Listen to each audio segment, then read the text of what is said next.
it's Jennifer. And as you probably figured out, I record a bunch of these at once.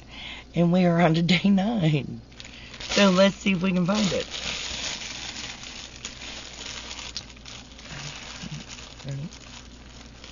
Oh, day 9. The less in the bag, the easier it is to find them. So here is day 9. It says lucky. So let's check this one out. Tear the tissue paper. And get this one out. Alright. Oh, it's leather. I didn't even see it. Oh, this is pretty. I really like these. Ellie does such a beautiful job making these stitch markers. That's gorgeous. Isn't that beautiful? Look at that.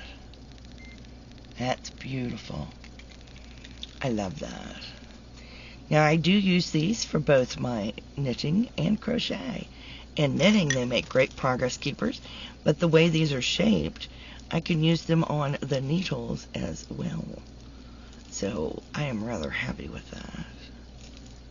Alright, yeah, I got it looped on there. There we go. So far, these are the stitch markers that we've gotten so far. I hope you can see those. They're pretty spectacular. I'm loving this. Thank you, Elsie. I love them. Please stay safe, be kind to one another, and as always, happy yarning. Bye now.